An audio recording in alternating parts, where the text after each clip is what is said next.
I have ADHD and I'm wicked sensitive. Is something wrong with me?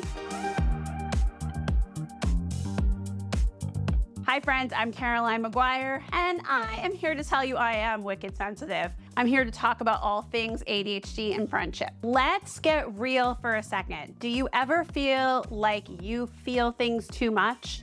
Like someone makes a tiny comment and suddenly you're spiraling, wonder if they secretly hate you, or maybe you get emotional fast, like way faster than other people seem to. If you've got ADHD and you're wicked sensitive, you might be wondering, is something wrong with me? And yes, I did a little Boston accent for you, because although I'm from Cape Cod, which is outside of Boston, I can do the accent. Let's talk about it. Why are people with ADHD so sensitive? First things first. Nothing is wrong with you. If you have ADHD and feel like your emotions are on turbo mode, you're not imagining it. ADHD brains experience something called rejection sensitivity and emotional dysregulation, which basically means that emotions hit harder and last longer than they do for neurotypical brains.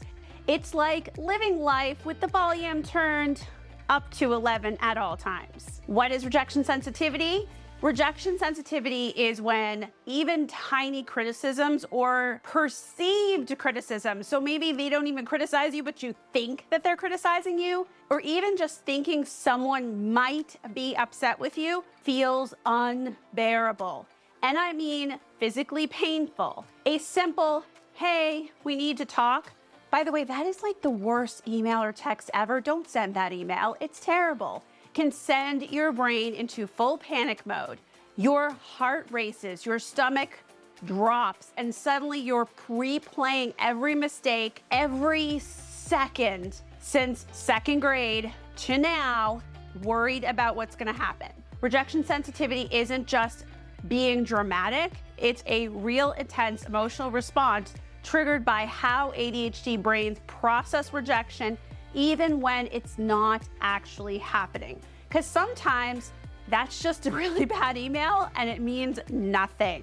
What about emotional dysregulation? The other big ADHD emotional struggle is emotional dysregulation. This means that emotions, good or bad, don't just flow like they do for most people. They hit like a freight train. Ever go from totally fine to furious in 2.5 seconds? Or get so overwhelmed by a feeling that you can't even explain why you're crying? Oh, I resemble this remark. Yet that's emotional dysregulation at work. And sometimes transitioning is really hard because we have emotions and we kind of get stuck in those emotions. I call it sticky brain.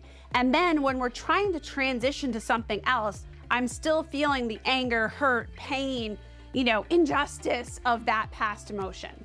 Why does this happen? ADHD brains struggle with self-regulation, meaning the prefrontal cortex, the part of the brain that helps control our emotions, isn't as strong at hitting the brakes. So when a feeling hits, instead of processing it slowly, it floods the brain all at once. That's why something small, like a friend taking a while to text back, can feel like a huge deal, even if logically we know it's not. How do we handle ADHD sensitivity without feeling out of control?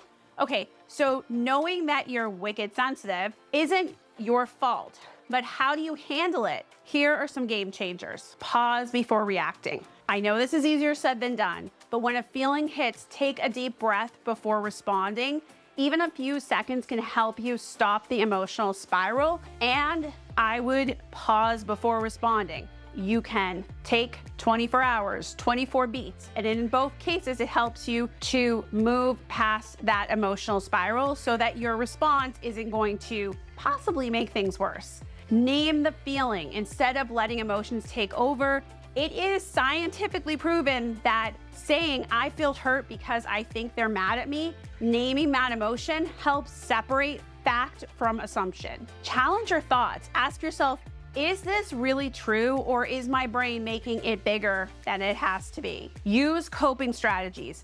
Music, movement, deep breathing, squeezing a stress ball can regulate emotions before they take over. I like to do jumping jacks. That's something that someone taught me, and it really kind of flushes everything out of you. Surround yourself with supportive people, the right friends and the right people to understand you, having someone to support you like a therapist who you can regularly download to. I find incredibly useful because it is a constant struggle. I'm wicked sensitive, not now, but I'm wicked sensitive all the time. Thanks to everyone. Please like this video, subscribe to my channel, and let me know what you think. Are you wicked sensitive? Bye, friends.